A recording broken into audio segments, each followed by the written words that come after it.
They laughed when she pulled out her grandfather's rifle, called it a museum piece, a relic, said she'd be lucky to hit a barn door at 500 meters. The base commander even suggested she stick to paperwork where she couldn't embarrass herself. But Irene Hill had spent 3 years being invisible, 3 years watching less qualified soldiers take the shots that should have been hers. And on a sunny afternoon in the Austrian highlands, with a target 1,800 meters away and every eye watching her fail, she was about to teach them that sometimes the oldest tools in the right hands can accomplish what the newest technology never could. This is the story of the woman they underestimated, the rifle they mocked, and the shot that changed everything. The morning briefing at Forward Operating Base Steinadler began the same way it had for the past 3 years, with Irene Hill sitting in the back row, taking notes that no one would ever read. At 26, she had the kind of face that people forgot immediately after meeting her. Soft features, quiet gray eyes, a tendency to blend into backgrounds.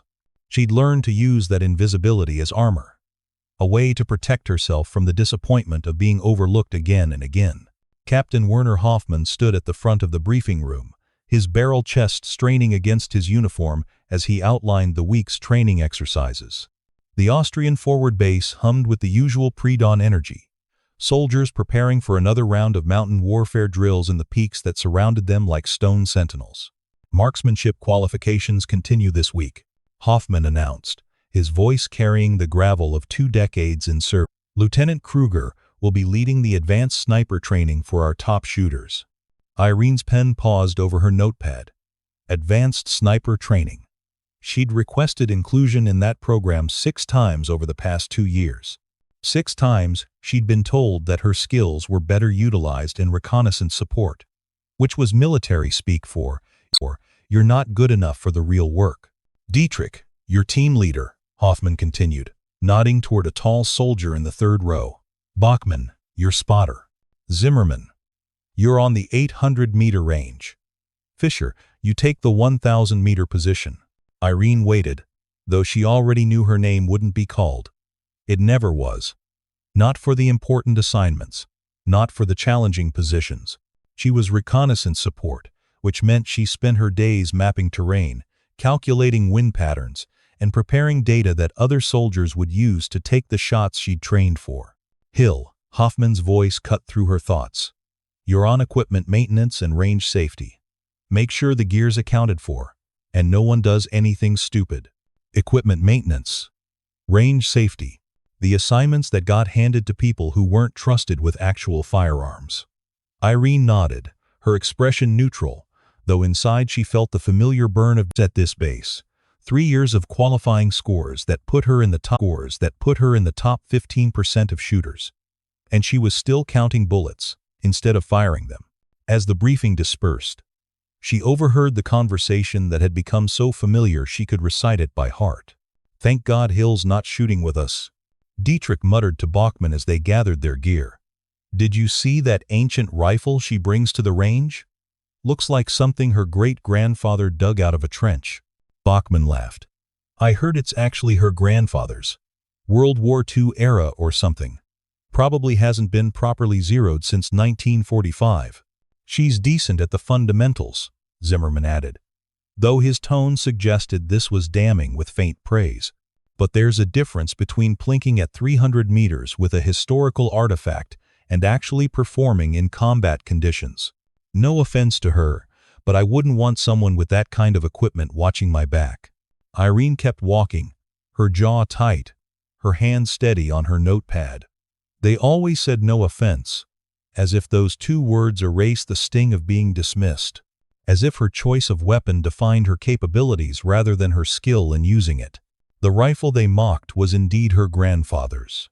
A Steyr Mannlicher M95 that had seen service in the mountains of northern Italy during the First World War, not the Second.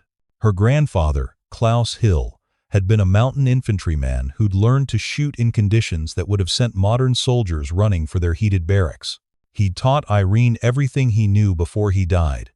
Lessons about patience, about reading wind and weather, about the kind of shooting that didn't rely on computers or laser rangefinders. The rifle was old, certainly. It lacked the electronic scopes and digital ballistics calculators that modern weapons sported. But it was also perfectly maintained, hand-loaded with ammunition that Irene crafted herself, and capable of accuracy that most soldiers couldn't achieve with equipment 10 times more expensive. Not that anyone had bothered to find that out. They saw the worn wooden stock, the aged metal, the absence of tactical rails and modern attachments, and they assumed incompetence. It was easier than acknowledging that skill might matter more than equipment. Irene spent the morning in the armory, conducting the equipment inventory that no one else wanted to do. She logged serial numbers, checked cleaning kits, and verified ammunition counts with the kind of meticulous attention to detail that had become her trademark.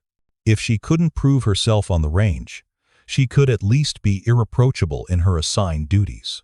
Lieutenant Anna Bergman found her there around mid-morning, clipboard in hand and a sympathetic expression that Irene had learned to distrust.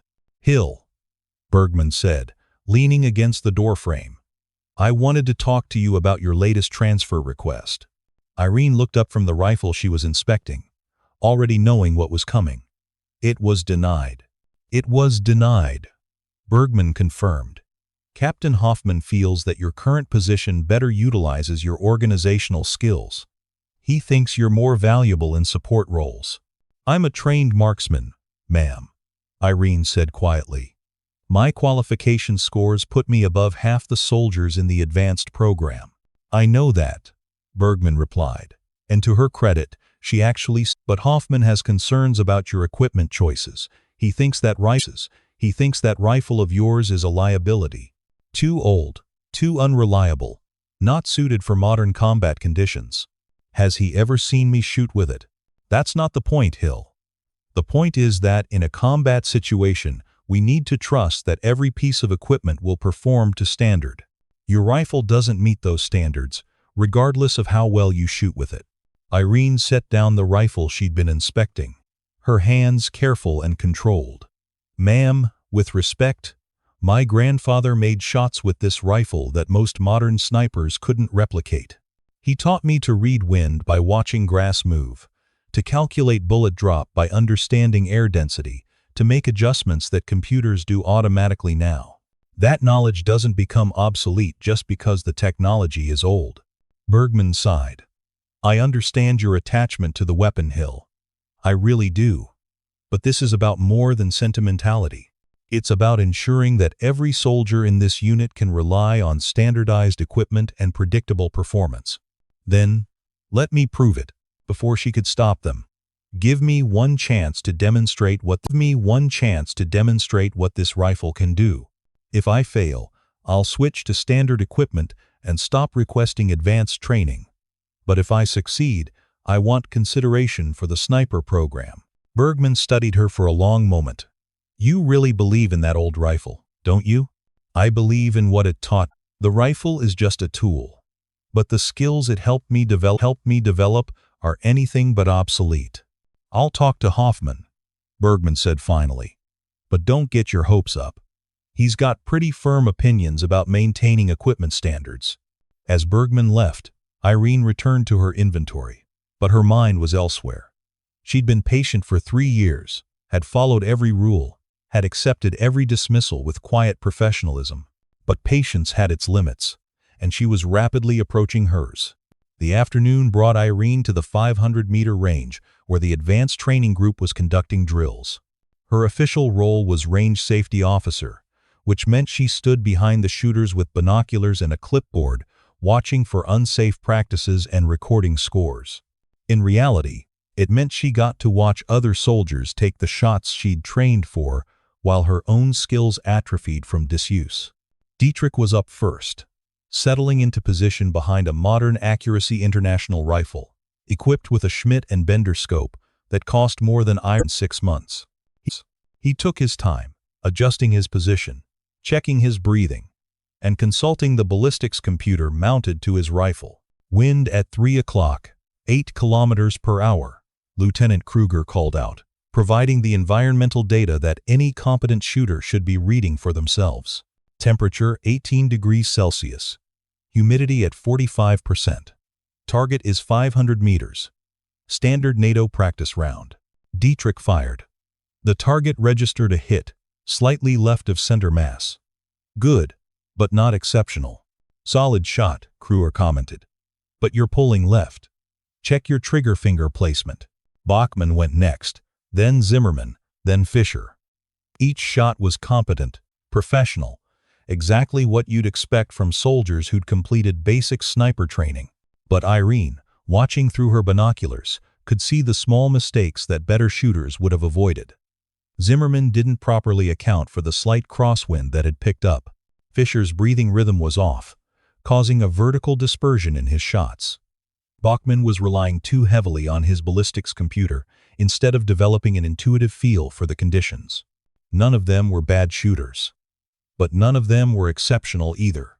They were adequate, which in military terms often meant good enough. Hill, Kruger called out, come verify these target scores. Irene walked down range with her clipboard, examining each target and recording the results. All hits within acceptable parameters. All scores that would pass qualification standards. All evidence that the system was working exactly as designed. Except the system wasn't working. Because somewhere on this base was a soldier who could outshoot every person on this range, and she was being used to hold a clipboard. Captain Hoffman wants to see you. Bergman appeared beside her as Irene finished recording the scores. He's in his office. Irene's stomach tightened. Officers didn't summon you to their offices to deliver good news. She handed her clipboard to Bergman and headed toward the command building, mentally preparing for another rejection, another dismissal, another reminder that her place was in support roles, not on the firing line. Hoffman's office was exactly what you'd expect from a career military officer. Sparse, organized, decorated with commendations and unit photos that spoke of decades in service. He sat behind his desk, reading a report that Irene recognized as her transfer request. Specialist Hill, he said, without looking up. Sit down. Irene sat, her posture perfect, her hands folded in her lap. Lieutenant Bergman tells me you want a chance to prove yourself, Hoffman continued, finally meeting her eyes. She says you believe that antique rifle of yours is as good as modern equipment. Yes, sir. That's ridiculous. The words were delivered without malice, just a flat statement of what Hoffman clearly considered obvious fact. Irene felt something cold settle in her chest. Sir, if I could just demonstrate. I've seen your qualification scores, Hill. They're adequate. But adequate isn't good enough for advanced sniper training. We need soldiers who can perform under pressure with reliable, modern equipment. Not someone who's sentimentally attached to a family heirloom. It's not about sentiment, it's about skill. My grandfather taught me to shoot with iron sights and hand-loaded ammunition. I can read wind and adjust for conditions without computers. Those are valuable skills. Those are obsolete skills. Hoffman interrupted. Modern warfare relies on technology, on systems, on standardization. Your grandfather's rifle belongs in a museum, not on a battlefield. And frankly, your insistence on using it raises questions about your judgment. Irene's hands tightened in her lap, but her voice remained steady. Sir, I'm asking for one opportunity to demonstrate capability. If I fail, I'll accept your assessment. But if you succeed, it proves nothing except that you got lucky once, Hoffman said. Look, Hill, I understand you want to advance, but the way to do that is by conforming to unit standards, not by trying to prove some point about old equipment. Switch to a modern rifle, complete the standard training progression, and maybe in a year or two, we can revisit your request for advanced training. A year or two. Irene had already waited 3 years. The message was clear. Conform or remain invisible. Is that all, sir? She asked. Hoffman nodded, already returning his attention to the paperwork on his desk. Dismissed. Irene stood and walked out of the office, her footsteps silent on the corridor floor. Behind her, she could hear Hoffman talking to someone else who'd entered the office, their voices carrying through the partially open door. The Hill situation is resolved, Hoffman was saying. I told her to use standard equipment, or stop wasting everyone's time with transfer requests. She's a decent shot, though. Another voice replied. Irene recognized it as Major Collar from the training division. Her scores are better than half the soldiers we put through advanced training. Decent isn't enough. And that rifle of hers is a liability waiting to happen. Last thing I need is equipment failure during an actual operation because someone was too stubborn to use modern gear. Irene kept walking, but the words followed her like smoke. Too stubborn. Equipment failure. Liability. The same label she'd been fighting against for 3 years. The same assumptions that had nothing to do with her actual capabilities, and everything to do with other people's inability to see past their preconceptions. CTA. Insert at 1,500 words, 10 minutes. We've invested considerable effort in bringing you this story.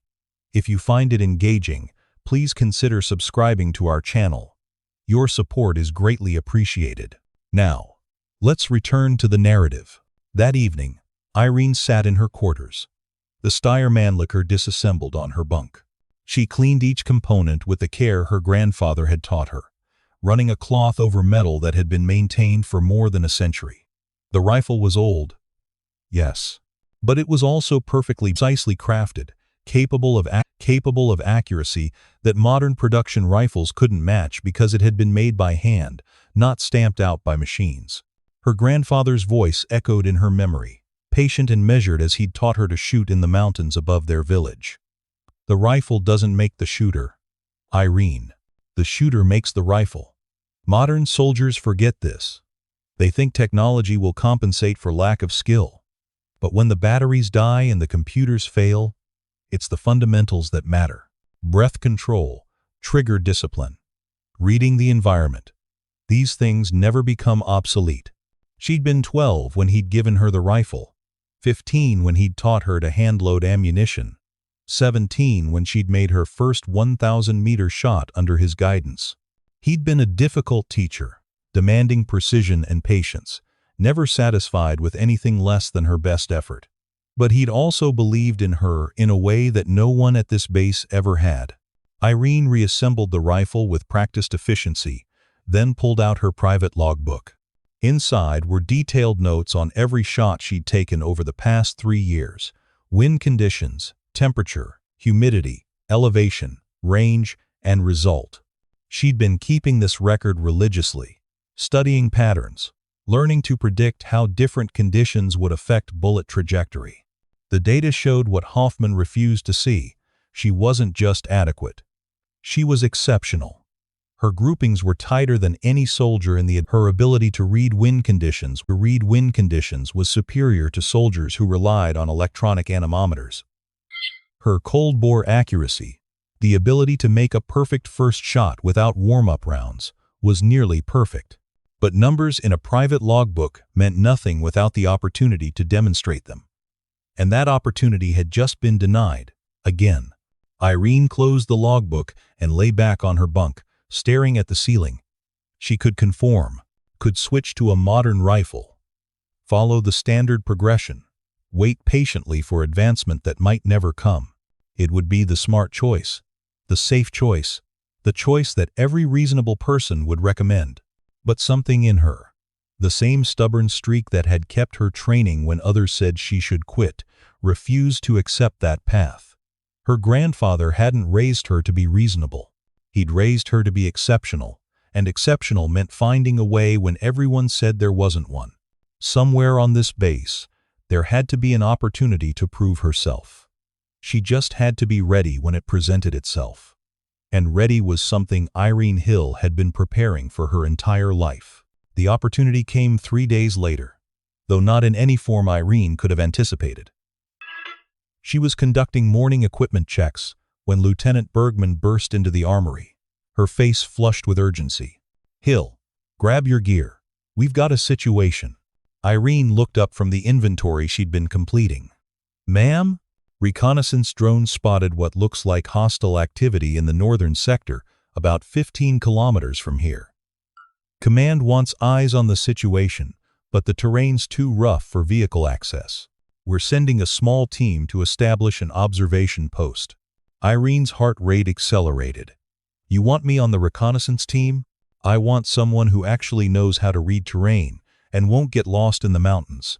Bergman replied, You've studied every ridge and valley within 50 kilometers of this base. And before you ask, yes, Captain Hoffman approved it, reluctantly. Within 30 minutes, Irene found herself in a transport vehicle heading into the Austrian highlands with a 4-person team. Besides herself and Bergman, there was Corporal Thomas Roth, a communications specialist, and Private Elena Vasquez, a medic. Notably absent were any of the advanced marksmanship students who normally got selected for field operations. The terrain grew increasingly challenging as they drove higher into the mountains. Eventually, the road ended at a hiking trail that would take them the final 3 kilometers to the observation point Bergman had selected from aerial imagery. We establish position. We observe. We report. Bergman instructed as they geared up. No engagement unless absolutely necessary. Our job is intelligence gathering. Nothing more. The hike took 90 minutes through terrain that justified every hour Irene had spent studying topographical maps. She navigated them through narrow passages and around unstable slopes, her knowledge of the area proving invaluable as she led them to the observation point with precision that impressed even Bergman. They established their position on a ridge overlooking a valley where the drone had spotted activity. Roth set up communications equipment while Vasquez prepared a small base camp. Irene unpacked her binoculars and began scanning the valley below, her trained eye picking out details that the drone's cameras had missed. There, she said quietly, pointing to a cluster of buildings about 1,200 meters distant. 3 vehicles, possibly military, and movement near the southern structure. Bergman looked through her own binoculars. Can you confirm if they're hostile? Irene studied the scene carefully. Vehicles don't match any friendly forces in the area. The way they're positioned suggests security protocols. And there are armed personnel moving between buildings. Roth, report to base command, Bergman ordered. Tell them we have visual confirmation of suspicious activity. Request instructions. As Roth transmitted their findings, Irene continued observing the valley. Something about the scene troubled her, though she couldn't immediately identify what. The positioning of the vehicles, the movement patterns of the personnel. Everything suggested a temporary encampment. But for what purpose? Then she saw it.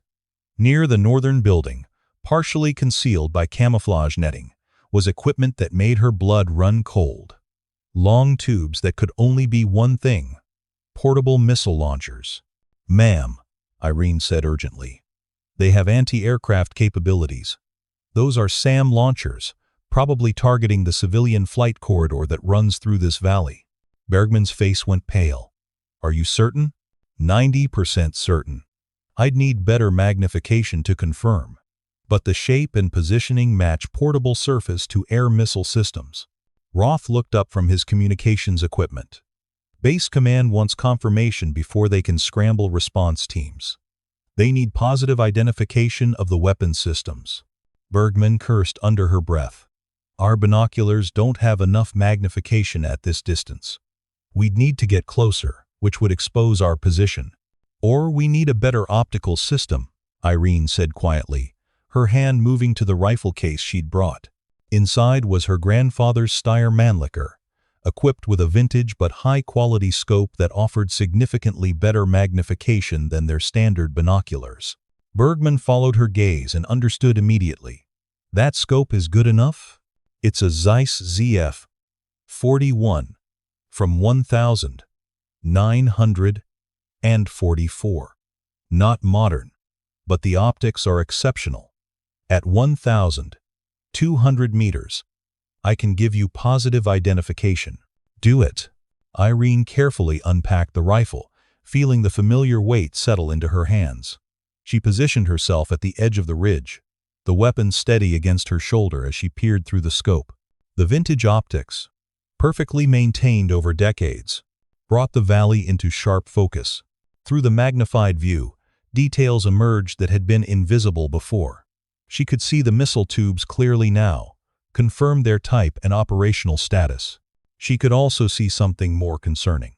personnel moving with the precision of trained military operatives, not the casual movement of civilians or irregular forces.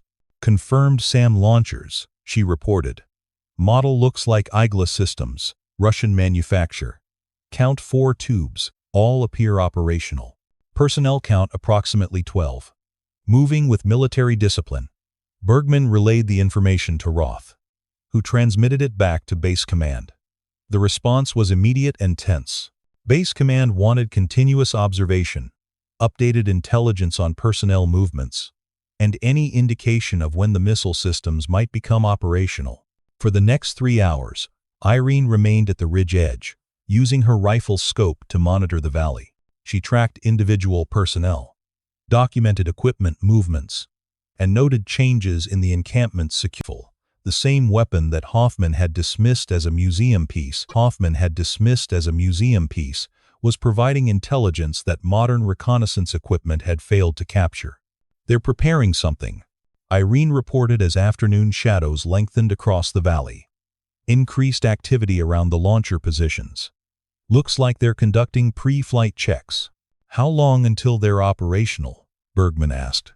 Irene studied the activity patterns, drawing on her training and observation experience.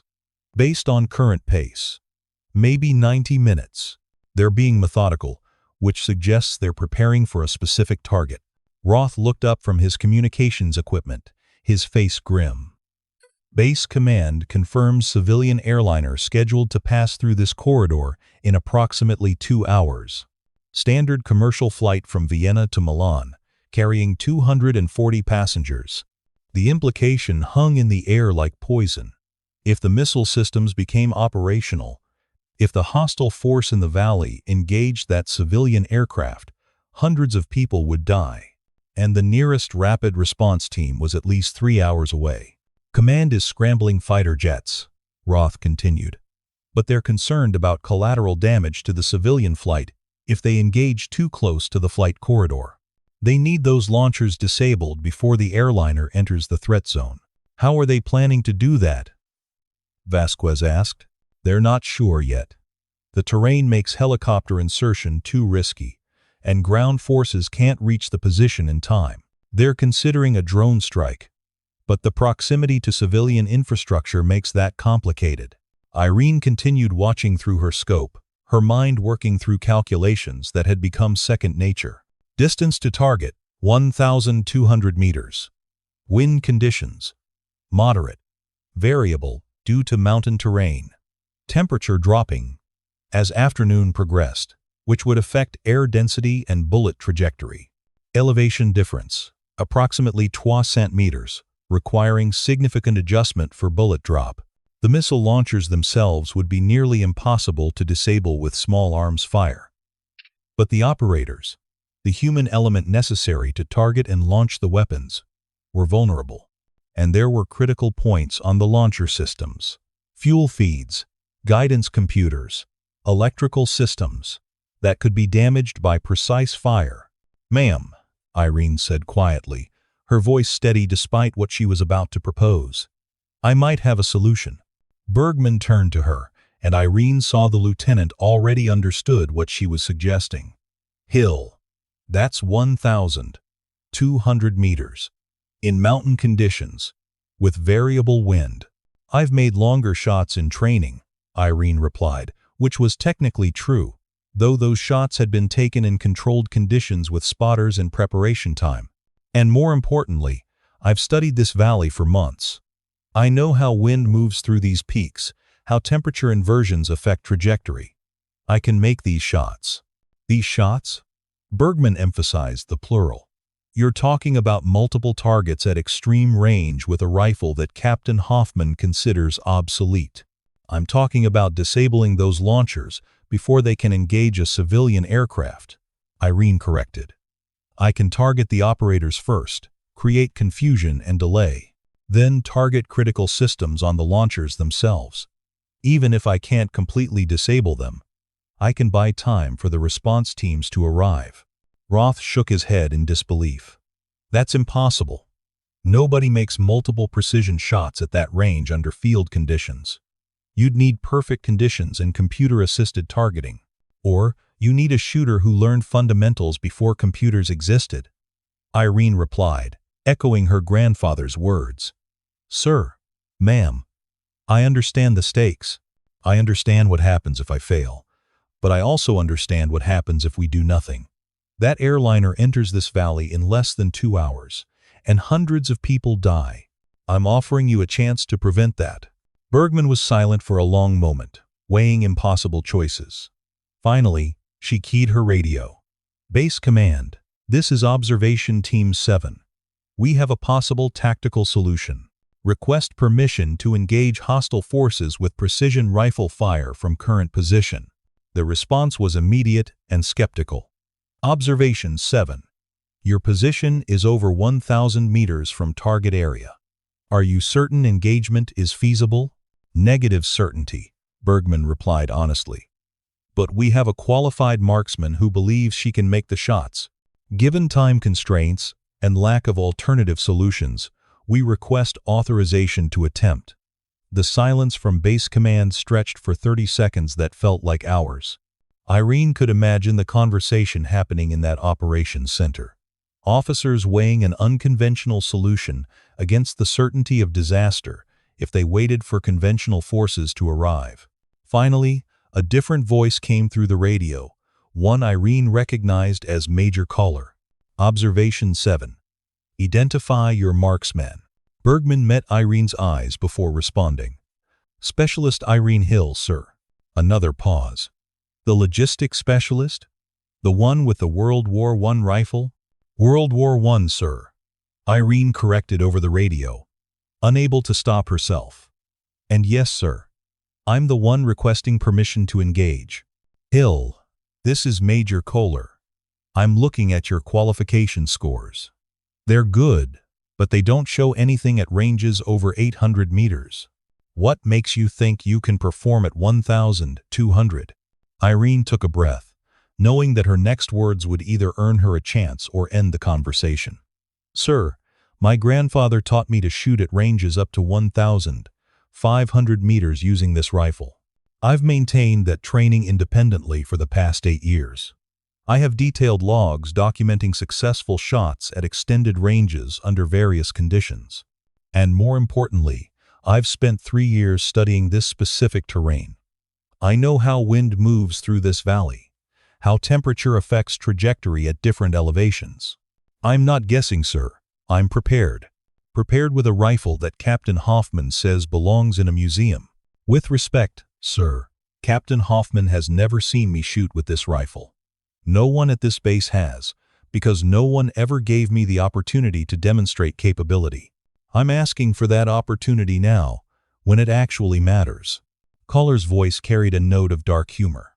You're asking me to authorize an unproven marksman with antique equipment to engage hostile forces at extreme range with civilian lives hanging in the balance.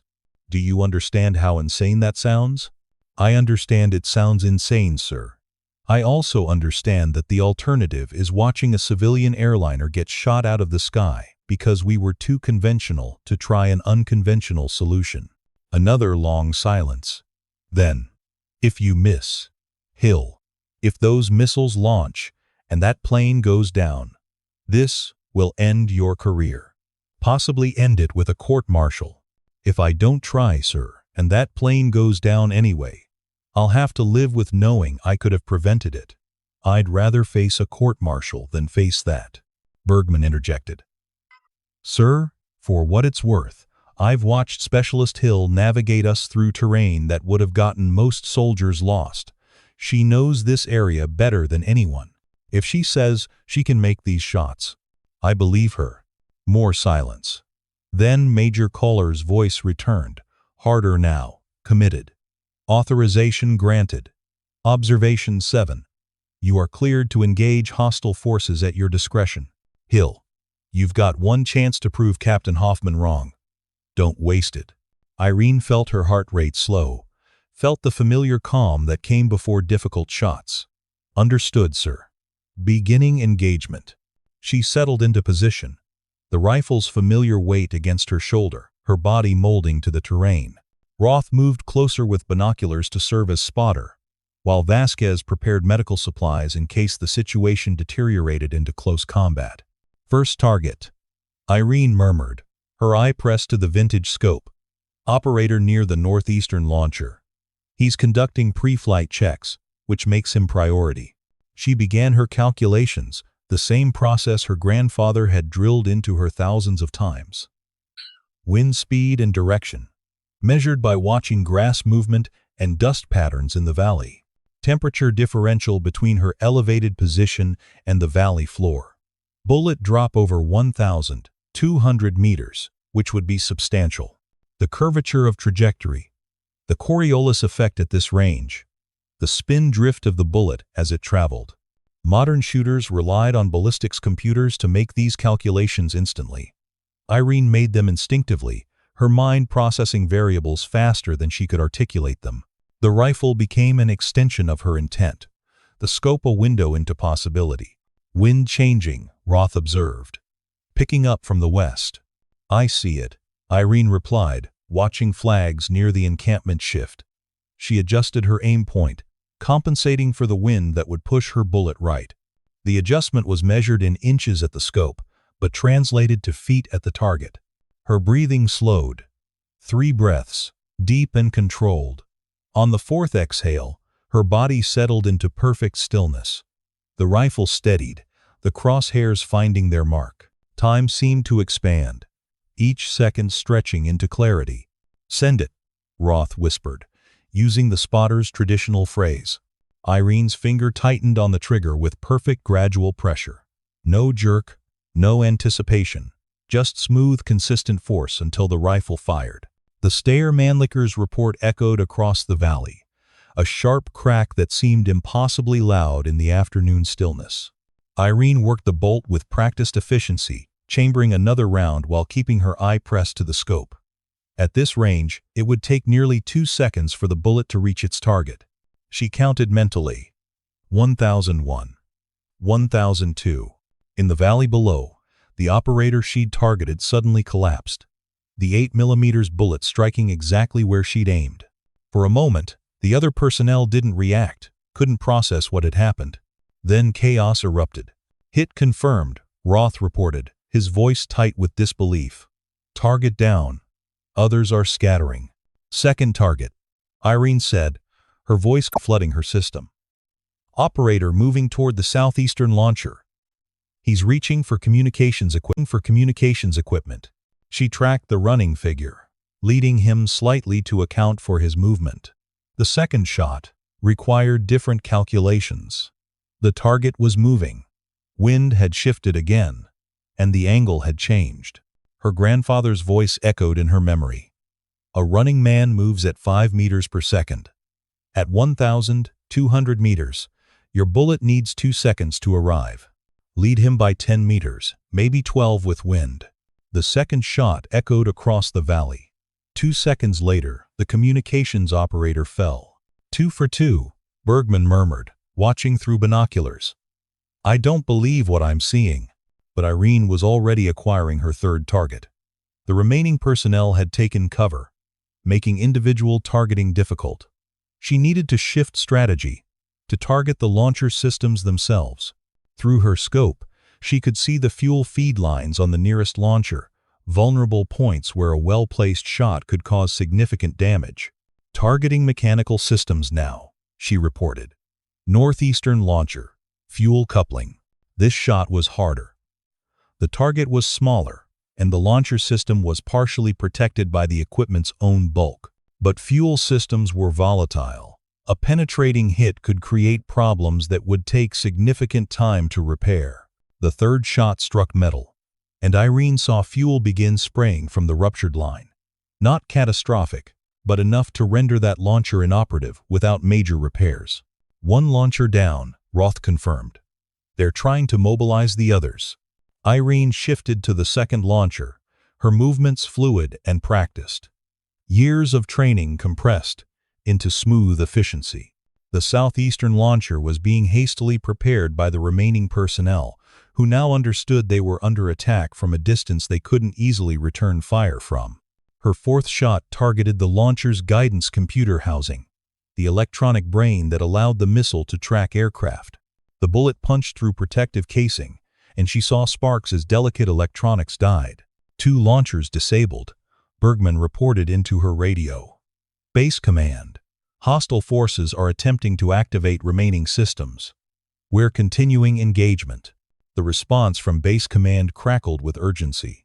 Observation 7.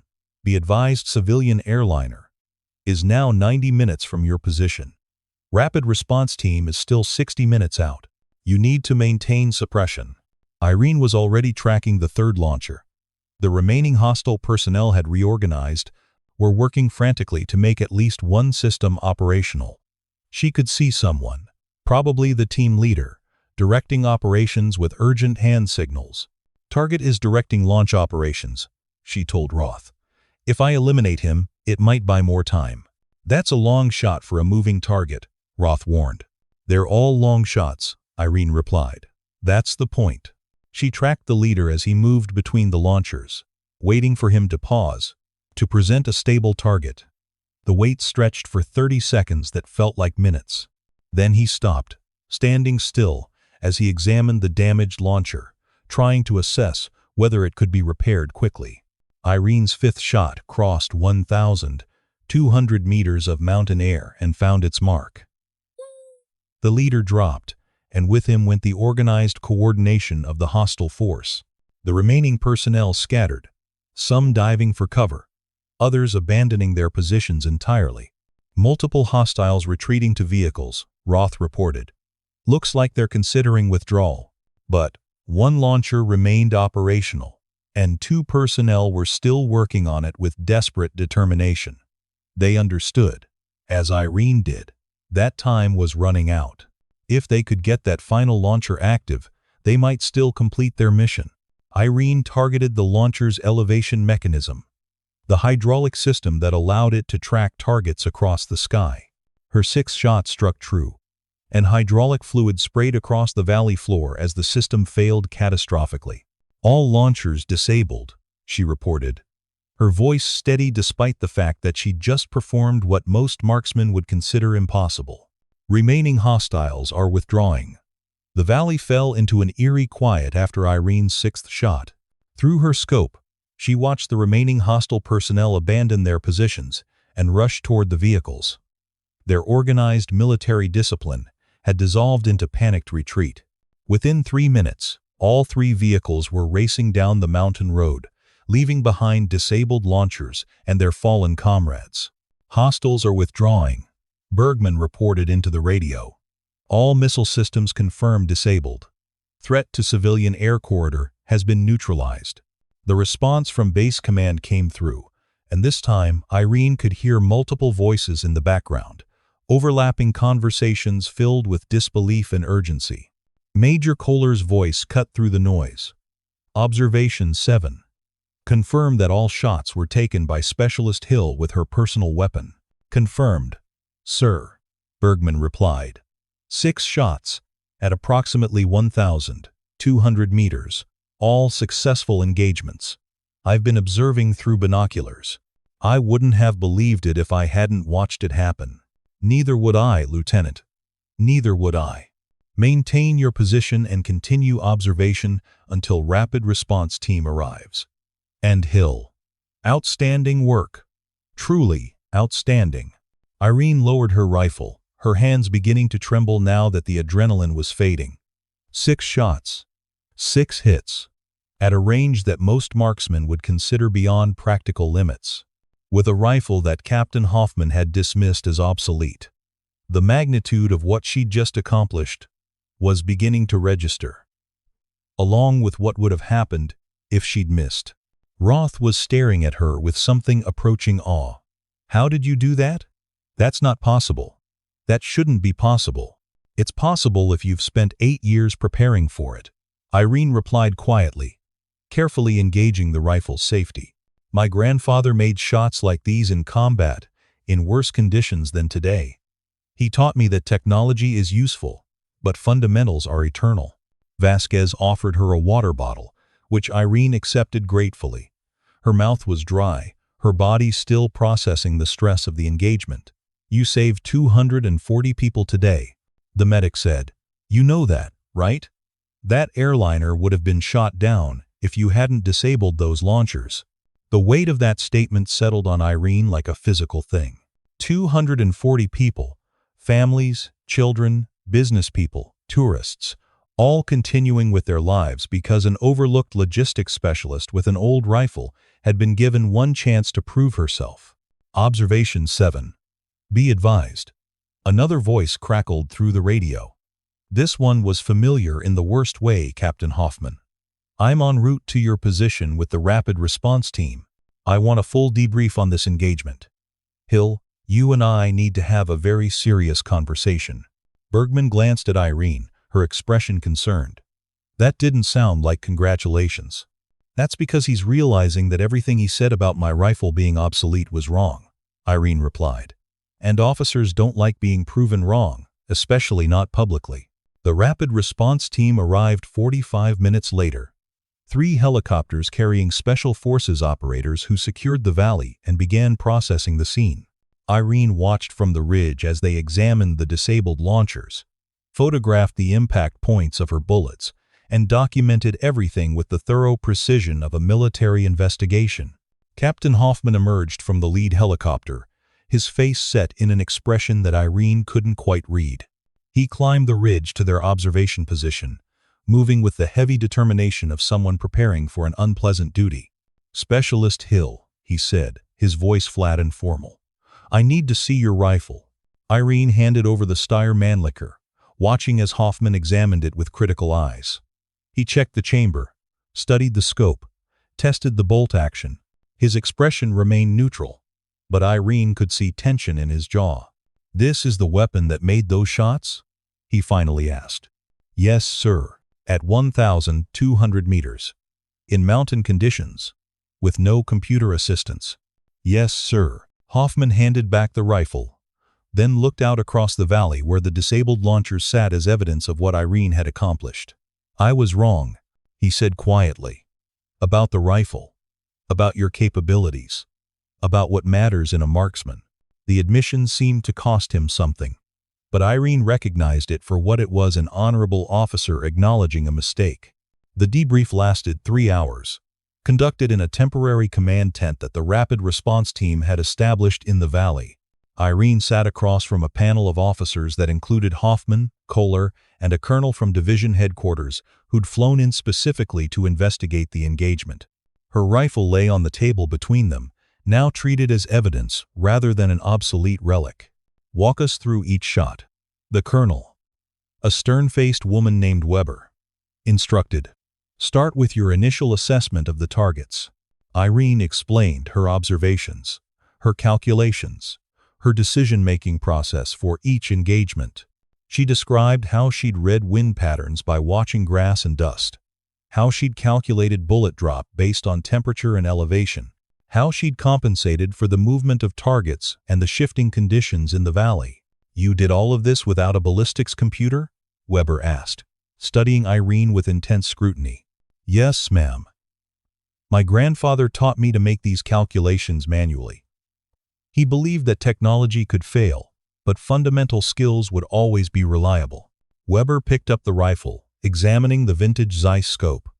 "This optic is nearly 80 years old. How can you trust its accuracy?"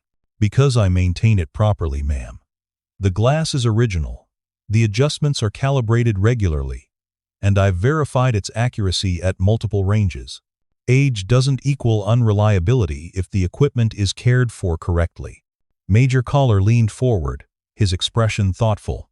"Hill, I've reviewed your qualification scores going back 3 years. You consistently score in the top 15% of shooters on this base, yet you've never been selected for advanced training. Can you explain why you think that is?" Irene chose her words carefully. "I believe, sir, that my choice of weapon and my approach to marksmanship didn't fit conventional expectations. Officers saw an old rifle and assumed obsolete capability. They didn't look past the equipment to evaluate actual performance. That's a diplomatic way of saying we underestimated you, Hoffman interjected, his voice carrying a note of self-recrimination. I underestimated you. I saw that rifle and made assumptions about your judgment and capabilities without ever giving you a chance to demonstrate either. Weber set down the rifle and pulled out a folder containing what Irene recognized as her complete service record. I've been reading about your background. Specialist Hill. Your grandfather was Klaus Hill, correct? Mountain infantry, decorated for marksmanship during the First World War. Yes, ma'am. He received the Karl Troop Cross for actions in the Dolomites, where he made several long-range shots that prevented enemy advances. And he taught you to shoot using this same rifle? Starting when I was 12 years old, ma'am. He was a firm believer that modern soldiers were becoming too dependent on technology. He wanted to ensure that at least one person in the family understood the fundamentals that made precision shooting possible before computers existed. Weber studied the rifle again, then looked at Irene with something approaching respect. Your grandfather would be proud of what you did today. 6 shots, 6 hits, at extreme range under field conditions. That's remarkable shooting by any standard, with any equipment. Thank you, ma'am. However, Weber continued, her tone shifting to something more serious, we need to address the broader implications of this engagement. You performed exceptionally well, but you did so with non-standard equipment that isn't part of our approved inventory. This creates complications for how we evaluate and deploy our marksmen. Irene felt her stomach tighten. Even after proving herself, even after saving 240 lives, there would still be questions about conforming to standards. Collar seemed to sense her concern. Colonel Weber isn't suggesting you did anything wrong, Hill. She's pointing out that you've demonstrated capabilities that challenge our current training and equipment doctrine. The question isn't whether you're a good marksman today, prove that beyond doubt. The question is how we utilize your unique skills going forward. Hoffman cleared his throat. I'd like to propose that Specialist Hill be immediately transferred to the Advanced Sniper program, with authorization to use her personal weapon if she chooses. Her performance today demonstrated that she possesses skills that exceed many of our currently certified snipers. I agree, Collar added. But I'd go further. I think Hill should be involved in developing new training protocols that emphasize fundamental skills alongside modern technology. We've become so dependent on computers and electronics that we've neglected teaching soldiers how to shoot when those systems fail. Weber nodded slowly. I'm inclined to agree with both assessments. Hill, how would you feel about not only joining the advanced program, but also helping to train other marksmen? Irene felt something loosen in her chest, a tension she'd been carrying for 3 years, finally releasing. I would be honored, ma'am. My grandfather always said that knowledge is wasted if it isn't shared. The news of Irene's extraordinary shots spread through Forward Operating Base Steinadler faster than official communications could travel. By the time she returned to base the following morning, her reputation had been completely transformed. The logistics specialist, who'd been invisible for 3 years, was suddenly the subject of intense attention and speculation. She walked through the base, feeling dozens of eyes tracking her movement. Conversations stopped as she passed, then resumed in urgent whispers. Her rifle, once mocked as a museum piece, was now the subject of fascinated discussion. Several soldiers approached her directly, asking questions about her shooting technique, her training background, her grandfather's military service. Dietrich, who'd dismissed her rifle just days earlier, stopped her outside the mess hall. His expression was complicated, mixing embarrassment with genuine curiosity. Hill, I owe you an apology. What I said about your rifle, about your capabilities, I was way out of line. You were expressing the same opinion everyone else had, Irene replied. Not unkindly. I'd been given no opportunity to prove otherwise. Still, I should have known better. I saw your qualification scores. I knew you were good. I just couldn't see past the equipment to recognize how good you actually are. He hesitated, then added, would you be willing to teach me some of what your grandfather taught you? About reading wind conditions without instruments. I'd be happy to, Irene said, surprised by the sincere request. Fundamentals work for everyone, not just people with old rifles. Throughout the day, similar conversations repeated. Zimmerman wanted to know about calculating bullet drop manually. Bachmann asked about cold-bore accuracy techniques. Even Fisher, who'd been particularly dismissive of her capabilities, approached with grudging respect and questions about maintaining focus during extended observation periods. Lieutenant Bergman found her in the late afternoon, carrying official-looking documents. Your transfer to the Advanced Sniper program has been approved. You start Monday. But there's more. Colonel Weber wants you to develop a new training curriculum focused on fundamental marksmanship skills. You'll be working with instructors from across the division. Irene took the documents, scanning the official language that transformed her status from overlooked specialist to recognized expert. This is happening fast. That's what happens when you save 240 civilians and prove that everything the military has been teaching about equipment requirements might be wrong. Bergman replied with a slight smile. You've created quite a stir at division headquarters. Half the officers are excited about incorporating your techniques into standard training. The other half are horrified that someone succeeded with such old equipment. And Captain Hoffman? Which half is he in? Neither, actually. He's been quite vocal about his mistake in underestimating you. He submitted a commendation for your actions yesterday, along with a formal acknowledgement that his assessment of your capabilities was incorrect. That's not easy for an officer like Hoffman to do. He takes military standards seriously, and admitting he applied those standards incorrectly requires real integrity. That evening, Irene sat in her quarters, carefully cleaning her grandfather's rifle as she'd done thousands of times before. But this time felt different. The weapon was no longer a symbol of her isolation or her stubborn refusal to conform. It had become validation of everything her grandfather had taught her about skill, preparation, and the enduring value of fundamental excellence. There was a knock at her door. She opened it to find Captain Hoffman standing in the corridor, looking uncharacteristically uncomfortable. "Sir," Irene said, automatically straightening to attention. "At ease, Hill. I'm not here in an official capacity." He gestured to the rifle on her bunk. "May I?" Irene nodded, watching as Hoffman picked up the Steyr Mannlicher with the careful respect now due to a weapon that had proven its worth in the most dramatic way possible.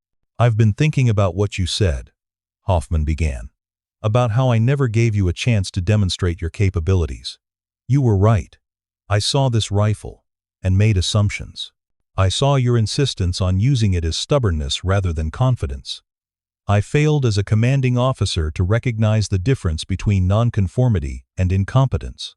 Sir, you were applying standards that make sense in most situations. Modern equipment provides significant advantages. But not in every situation," Hoffman interrupted. "And not for every soldier.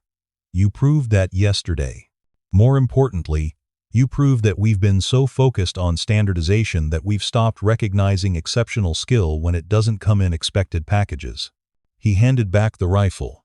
"I wanted you to know that I've recommended you for a commendation, and I've also submitted a report suggesting that the military reconsider some of our equipment requirements for specialized roles.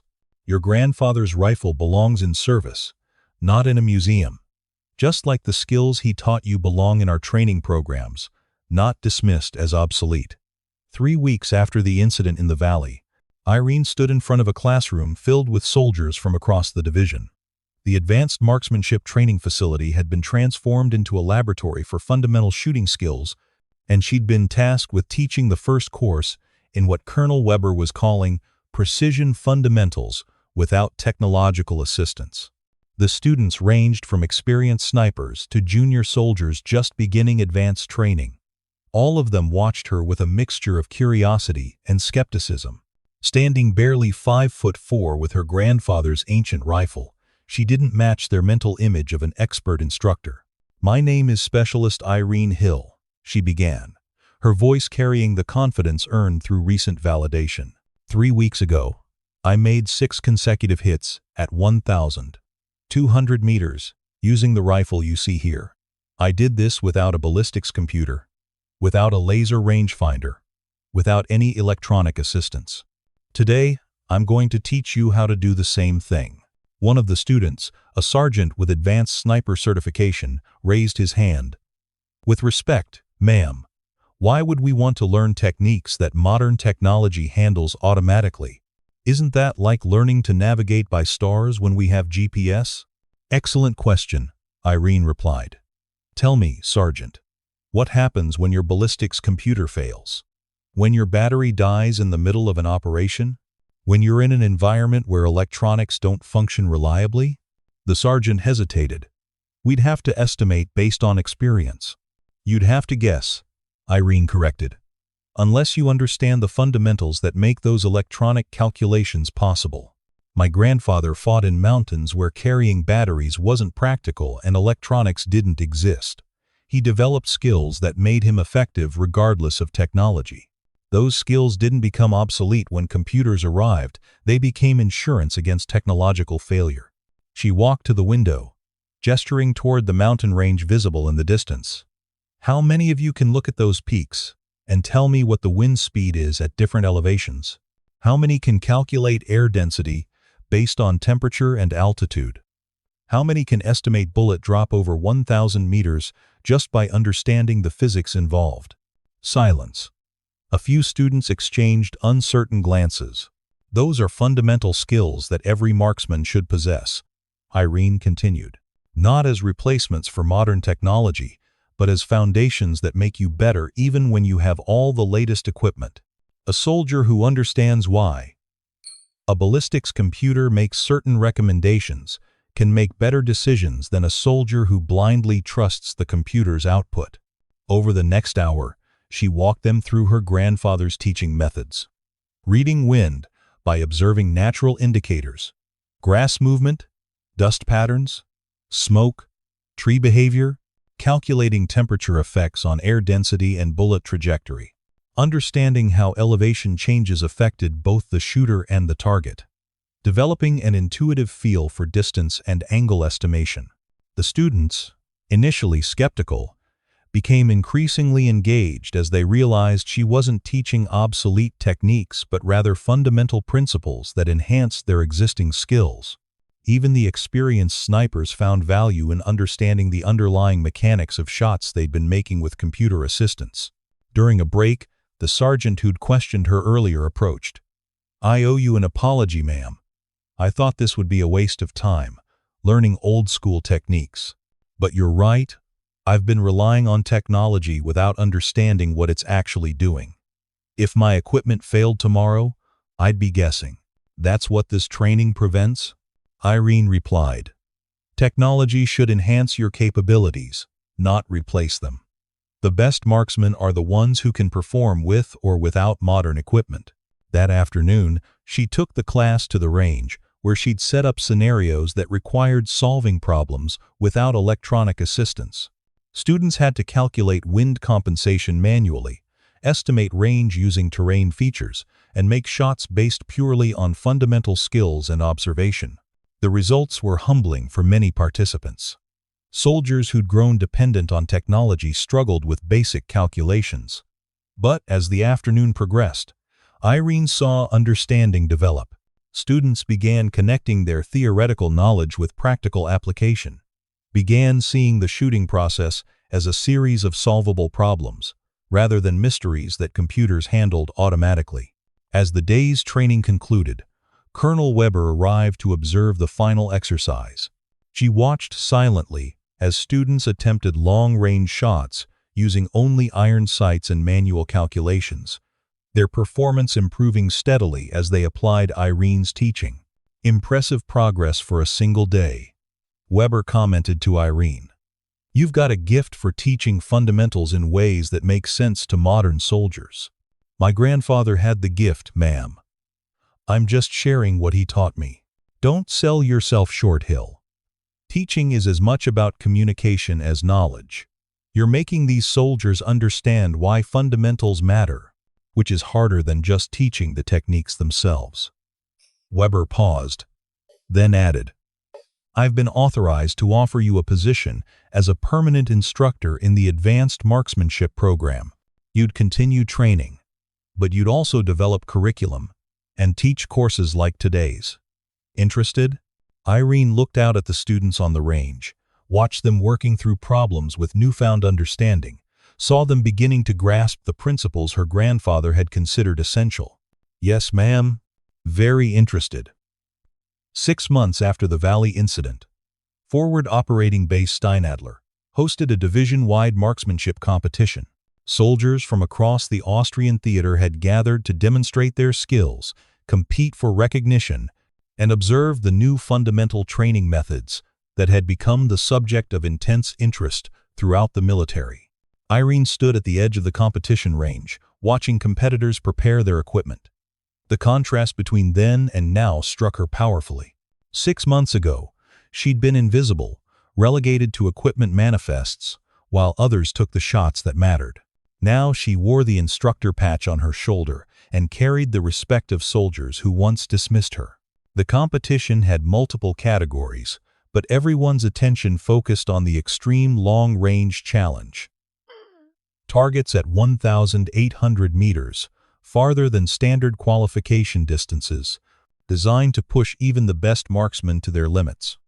The competition had been Colonel Weber's idea, a way to demonstrate how fundamental skills could extend capabilities beyond what technology alone provided.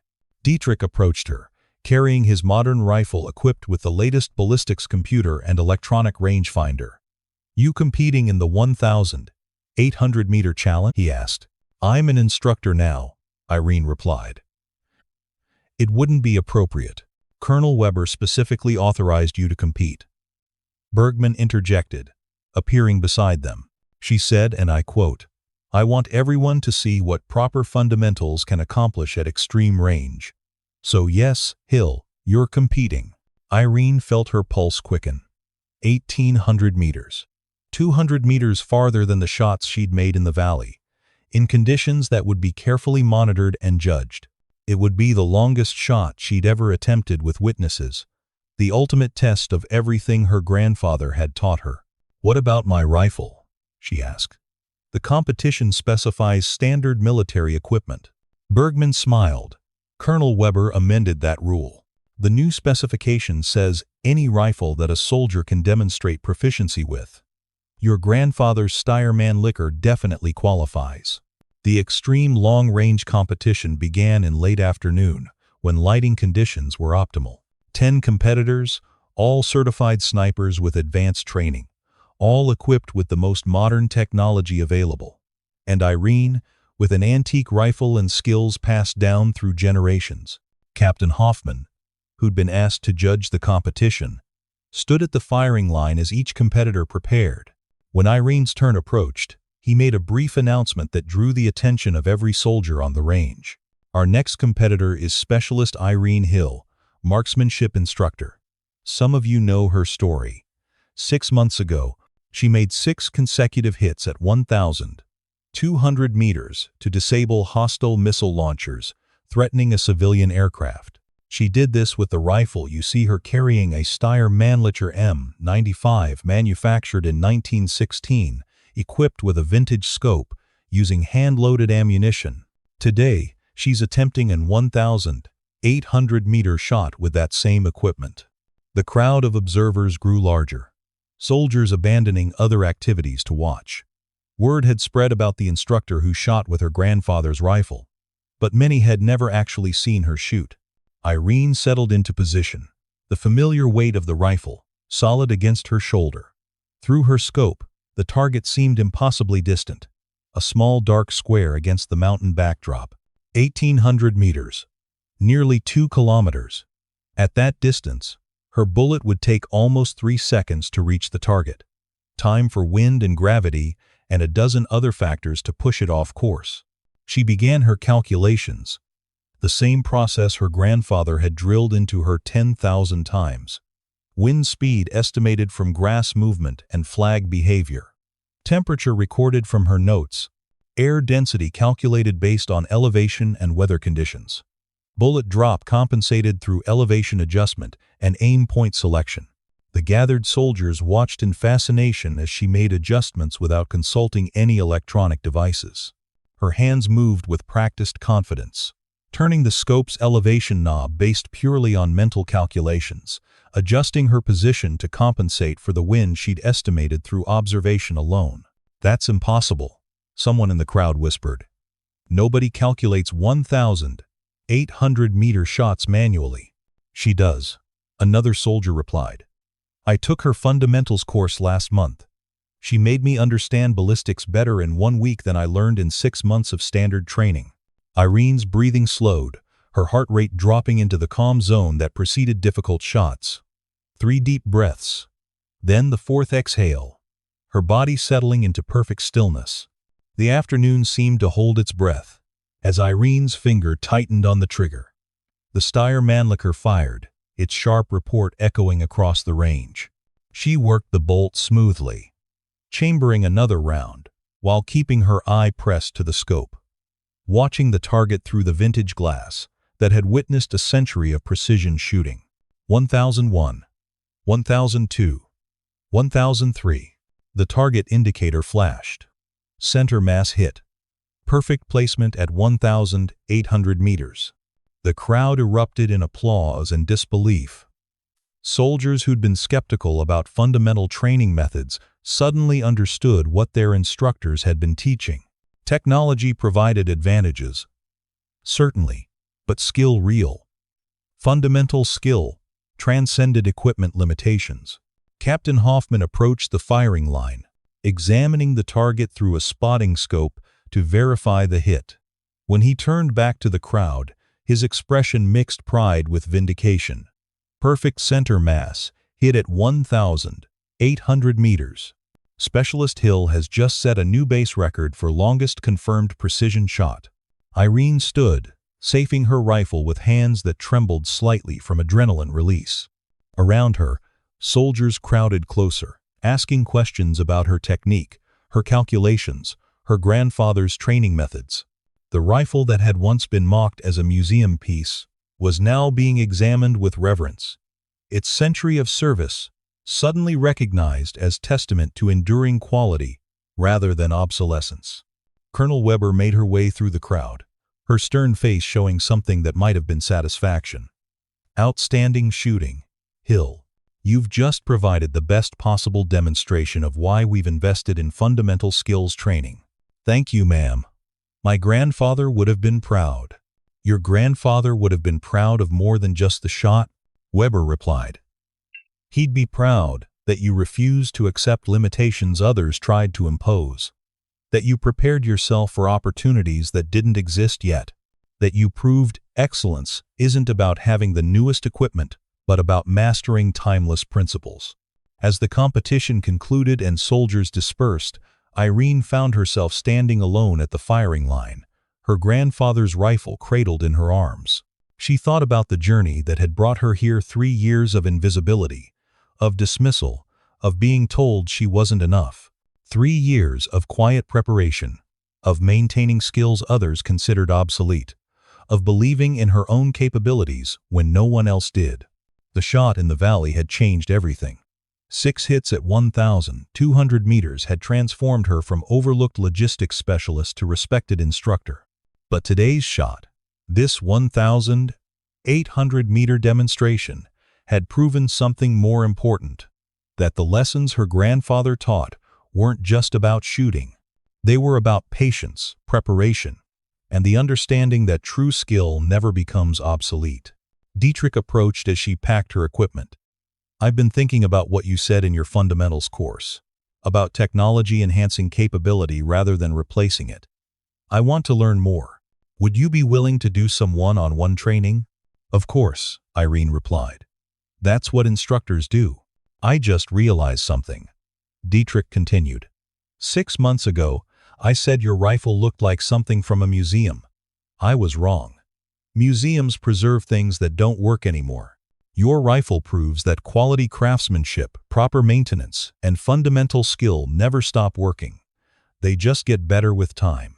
As evening settled over the base, Irene walked back to her quarters, the rifle's familiar weight a comfort after the day's intensity. She passed groups of soldiers discussing the competition, heard her name mentioned with respect rather than dismissal, saw younger soldiers practicing wind-reading techniques she'd taught them. Her grandfather's voice echoed in memory. patient, and measured as always. The rifle doesn't make the shooter, Irene. The shooter makes the rifle. Remember that, and you'll never be limited by what others think you should be able to do.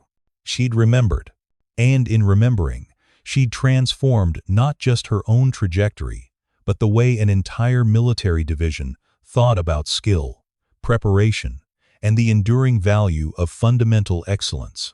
The old rifle had made an impossible shot. Importantly, it had proven that sometimes the most valuable tools are the ones that force you to develop real skill rather than depending on technology to compensate for its absence. Irene smiled as she entered her quarters, already planning the next day's training curriculum. There were fundamentals to teach, skills to share, and a new generation of marksmen who were learning that excellence wasn't about having the newest equipment, it was about mastering the timeless principles that made any equipment perform beyond its expected capabilities. Her grandfather would have been proud. But more importantly, she was proud of herself, of the journey she'd taken, of the soldier she'd become. The woman they'd underestimated had become the instructor they all wanted to learn from. The rifle they'd mocked had set records they couldn't match with modern technology. And somewhere in the Austrian mountains, where wind patterns danced across ancient peaks and the laws of physics remained unchanged by human innovation, the principles her grandfather had taught continued to prove their worth, one impossible shot at a time. Up next, you've got 2 more standout stories right on your screen. If this one hit the mark, you won't want to pass these up. Just click and check them out. And don't forget to subscribe and turn on the notification bell so you don't miss any upload from us.